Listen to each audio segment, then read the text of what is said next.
Hola, hola, buenos días. ¿Cómo amanecieron? ¿Cómo están ustedes allá en casa? Me imagino que felices y contentos esperando a la profe.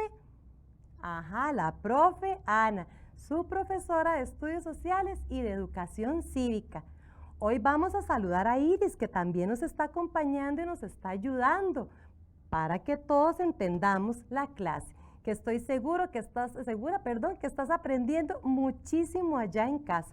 Yo contentísima de estar aquí un día más. Y vieran que les traigo una sorpresa, porque unos estudiantes de la escuela José Ana Marín Cubero, allá en San Isidro de Coronado, me mandaron unas fotos de la maqueta que yo espero que ustedes también la hayan hecho allá en casa. Me mandaron las fotos para que veamos su trabajo ya concluido. Vamos a verlo. Este es de Matthew Tenorio Bolaños de la 5-8. Vean cómo él representa. ¿Se acuerdan que hablamos de la hacienda de la época colonial? Y la otra es de Norlin Corea Solís, también de la misma escuela. Él representa aquí la chacra. ¿Se acuerdan que vimos que la chacra era una extensión pequeña dedicada a la agricultura y a la crianza de ciertos animales? Muy bien. ¿Te acordás? Y sí lo hiciste. Me imagino que ustedes también lo hicieron allá en casa. Eso espero, para que hayamos aprendido mucho de estos días, porque hoy todavía continuamos con el tema de la colonia, porque es un tema muy interesante y de muchísimas cosas para aprender. Pero vamos a hacer también un recordatorio de lo que vimos la semana pasada. Para eso vamos a ver esta prueba, porque quiero saber cómo estás vos allá, en casa. Muy bien. ¿Qué aprendí? Pregunta número 1. ¿Quiénes eran los encomenderos? A, los indígenas o B, los españoles. ¿Cómo que los españoles? Vamos a ver, ¿vos decís que son los españoles? Muy bien, los encomenderos eran los españoles. Ahora vamos con la pregunta número 2. ¿Cómo se le llamó a la explotación de mano indígena en la colonia?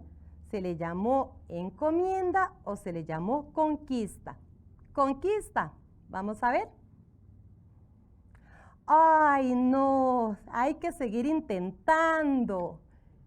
Entonces vamos a la pregunta de nuevo. Se llamó encomienda. Vamos a ver si es cierto. ¡Ay, qué bien! ¡Excelente! Pregunta número 3. ¿El tributo en especie se pagaba con dinero o con productos del campo? ¿Con dinero? Vamos a ver. ¡Ay, no! ¿Verdad? Seguir intentando. Regresemos a la pregunta. Porque el tributo en especie se pagaba con productos del campo. Excelente. Pregunta número 3. ¿Cómo se llamaban los pueblos que fundaron los españoles para los indígenas? ¿Reducciones o colonias? ¿Decís que reducciones? Vamos a ver. ¡Ay, excelente! Reducciones. Pregunta número 4. Muy bien. 3 preguntas y ganamos. ¿Cómo quedamos? 2-1. Muy bien, pero vamos a seguir practicando y vamos a seguir repasando el tema. Hoy vamos a ver lo que era el monopolio. El monopolio era la política mercantilista de esa época. ¿Qué significaba el monopolio? Que todo lo que se producía acá en la provincia de Costa Rica solo se le podía vender a España.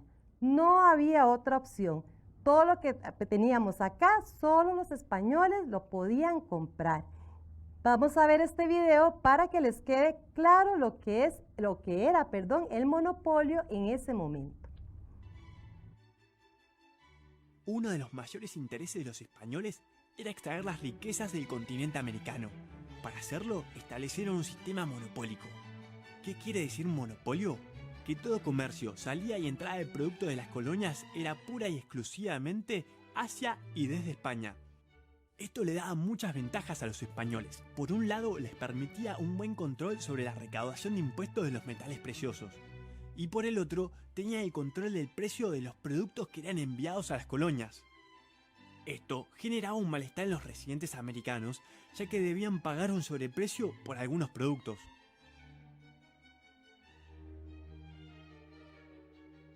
Dos veces al año salía una flota de barcos que permitía enviar mercaderías de un continente a otro.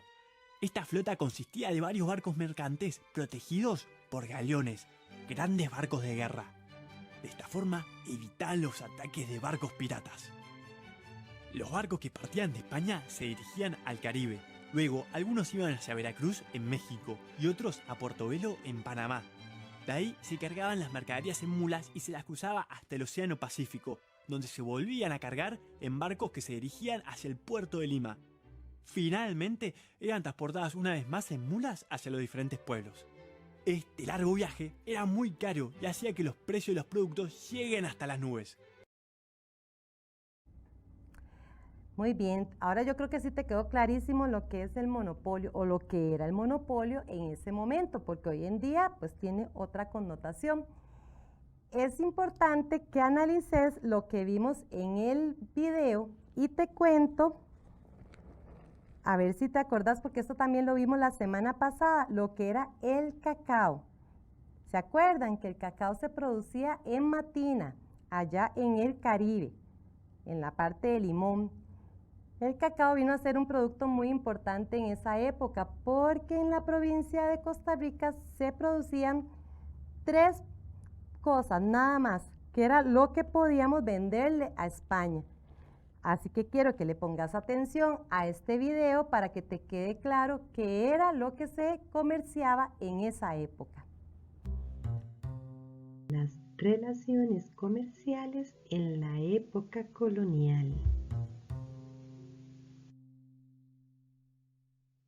El monopolio era en esa época el control total de los suministros hacia la corona. A esto se le llamó pacto colonial.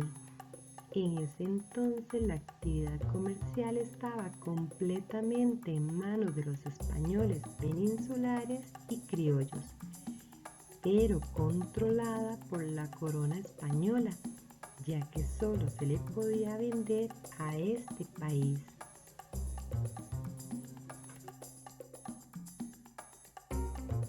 El cacao es un producto de origen indígena que se usó como alimento y muchas veces como moneda.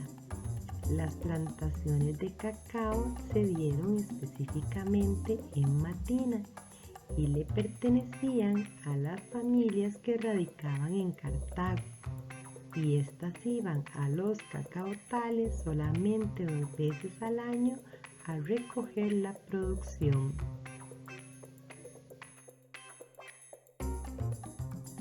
Al ser familias o dueños ausentes, se dio la venta ilícita. La mayor parte del cacao se les vendió en forma ilícita a ingleses y a holandeses.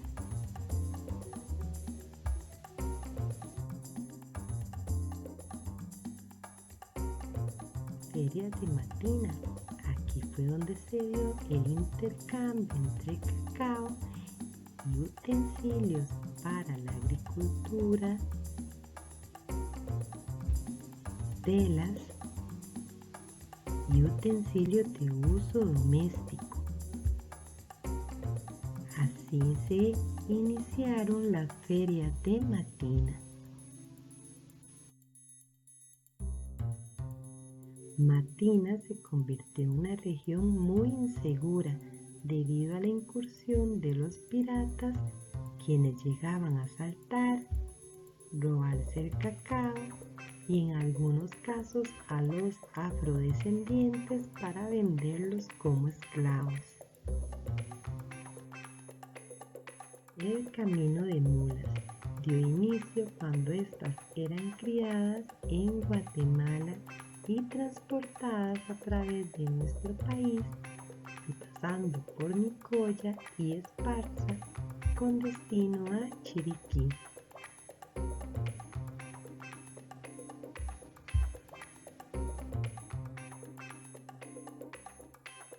Más tarde fue una ruta que se construyó para unir Cartago con Portobelo, virreinato de Nueva Granada, y que hoy conocemos como Panamá.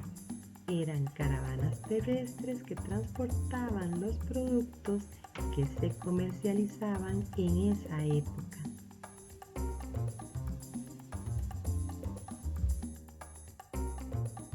El monopolio del tabaco.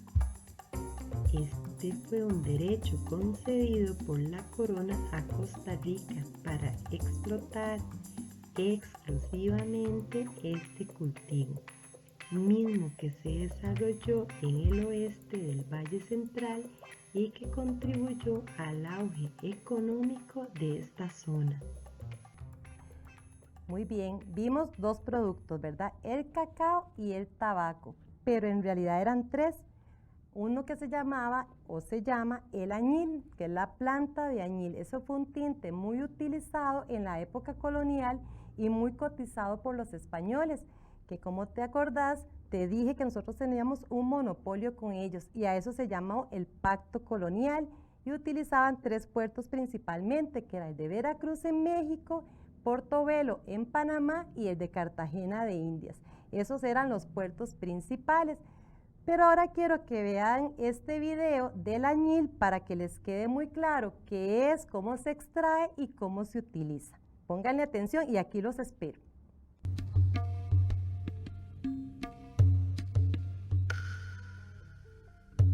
Es una planta que es nativa de esta zona y que fue explotada en el tiempo de la colonia por los españoles, ¿verdad? El jiquilite es la planta de donde se extrae el colorante azul que al procesarlo se convierte en añil.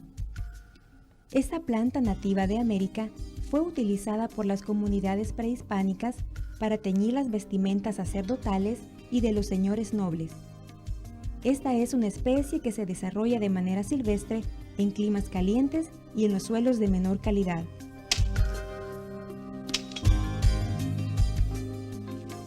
De la época que se siembra, que es la época lluviosa de mayo en adelante, se espera 4 meses para que la planta alcance una altura más o menos de 1,5 metros, ¿verdad? Entonces ya está apta para poderla procesar. Durante gran parte de la colonia, el añil fue el principal rubro económico de exportación hacia toda Europa. El producto colapsó cuando se descubrió y comercializó el colorante sintético que se colocaba en el mercado a precios más bajos. Pintar sitios sagrados, ¿verdad?, de los mayas, pintar cuerpos y luego teñir prendas como ropa. Pero también la planta, que es el jiquilite, se sabe que, por ejemplo, las raíces de la planta del jiquilite se utilizaban para controlar enfermedades gastrointestinales. Los esfuerzos en El Salvador para reactivar el cultivo iniciaron en el año 2001, con el apoyo técnico y financiero de países como Japón y Alemania. En ese trabajo también apoyaron organismos internacionales.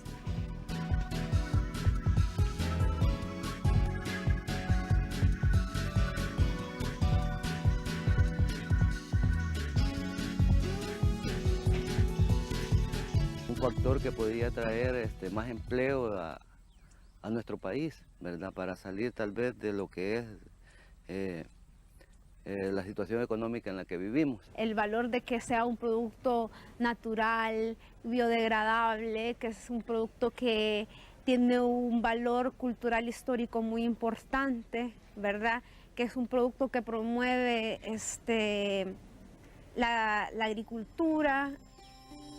De la planta del jiquilite se extrae la hoja, porque es de ahí que se obtiene el colorante azul o índigo, luego de cierto proceso artesanal que tarda un promedio de 1 semana.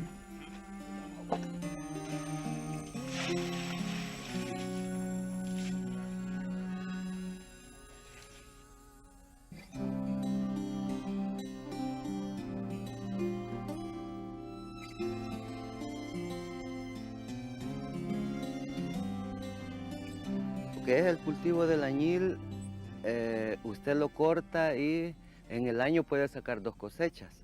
El siguiente año igualmente vuelve a echar brotes el tronco y puede seguir cortando. O sea, la capacidad que se le da así técnicamente es de 3 años de corte, pero este que están viendo ahorita tiene 4 años ya.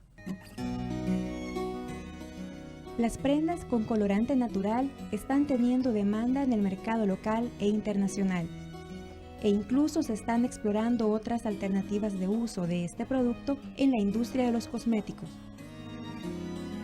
Sus principales clientes son las industrias de cosméticos. Entonces, industrias de cosméticos, hablamos de, por ejemplo, aquellas empresas que están fabricando tintes, porque también se puede usar para tintes, que en una mezcla de otras plantas da un tinte natural para el pelo que es para color negro. También, por ejemplo, sombras.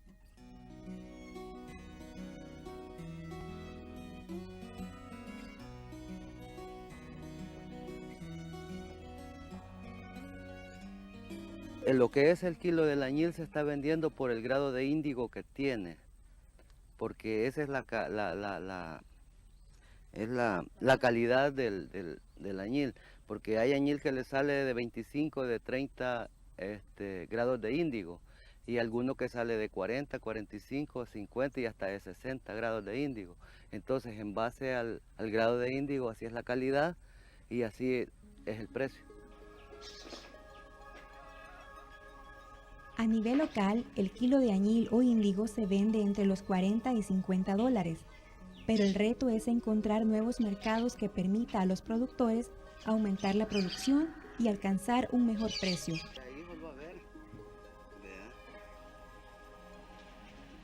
Los esfuerzos por reactivar la producción han llevado a que los artesanos del añil, de forma individual y colectiva, incursionen en este cultivo alternativo con más de 300 años de existencia.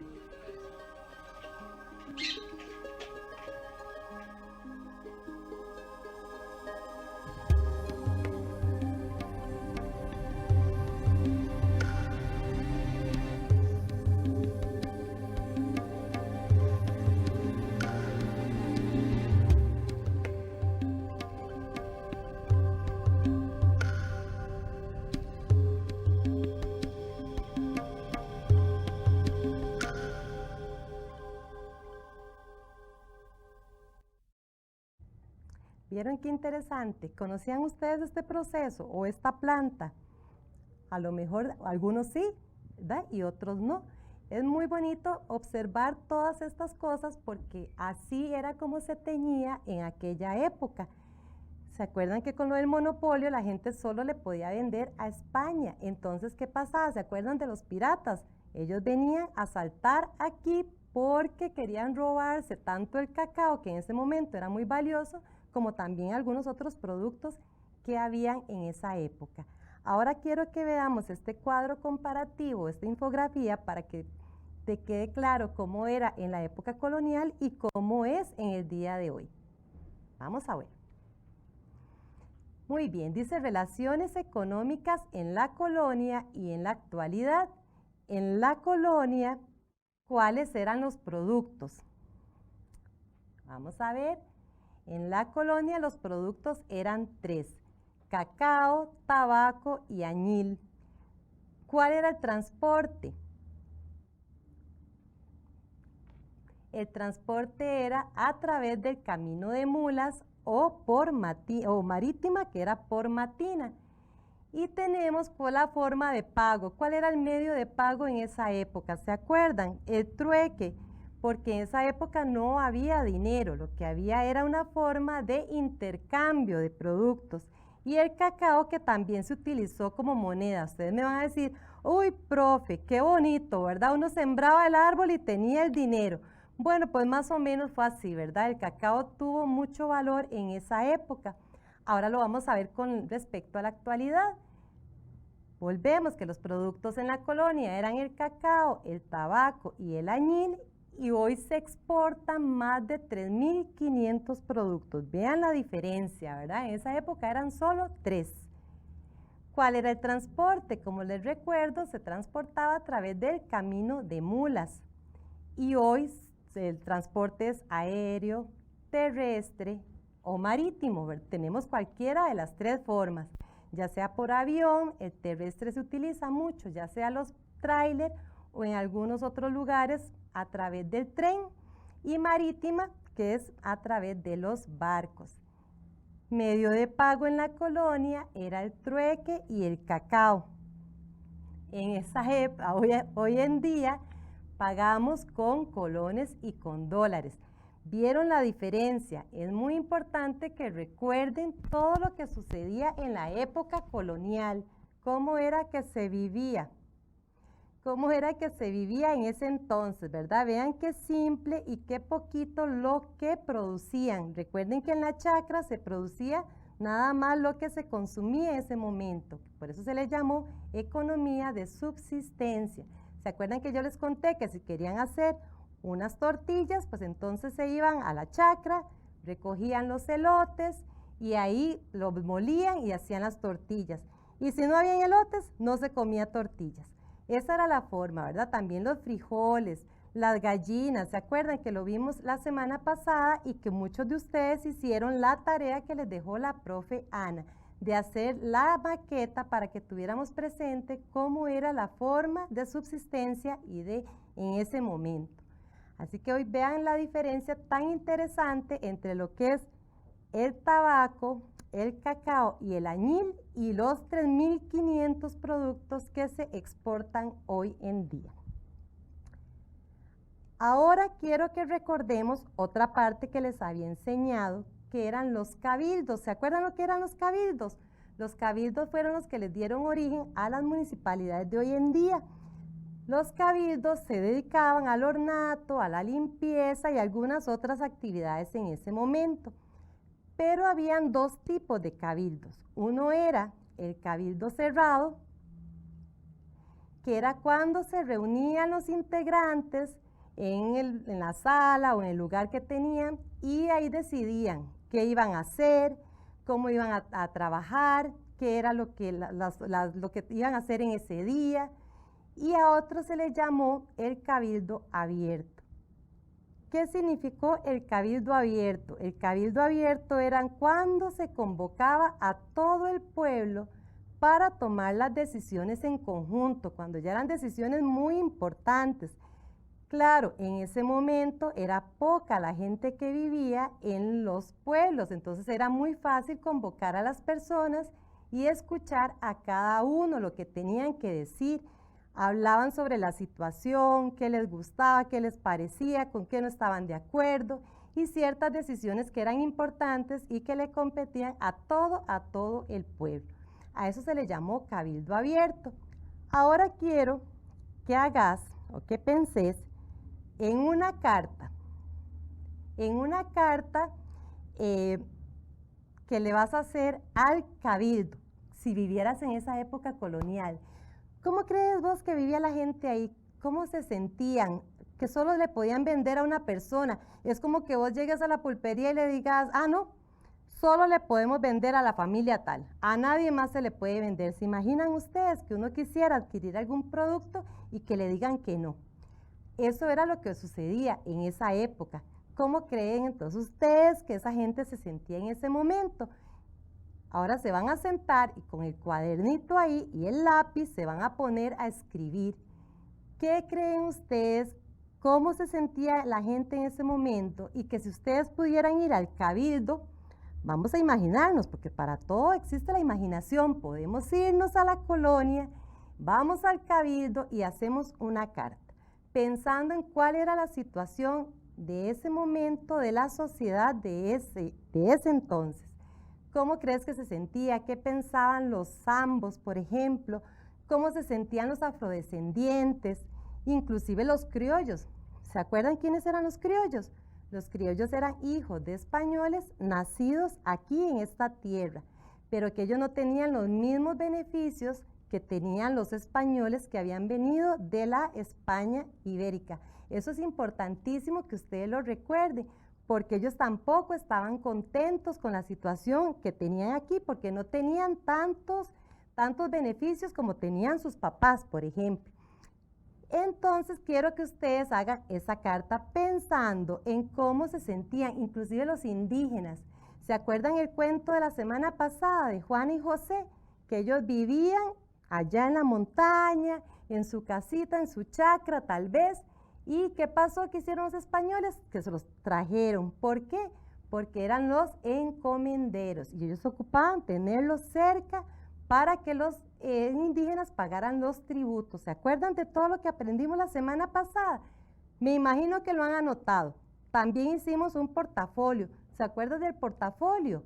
Donde íbamos anotando. Muy bien, eso ustedes tienen que tenerlo presente y es muy importante para que tengan todo lo que hemos aprendido. ¿Se acuerdan del cuadro comparativo que hicimos ahora? Muy bien, con ese cuadro ustedes también van a repasar. Facilísimo, ¿verdad? 3 productos nada más. Bueno, los espero aquí la próxima semana en este mismo horario para que continuemos con otro tema muy bonito también de la colonia. Hasta luego.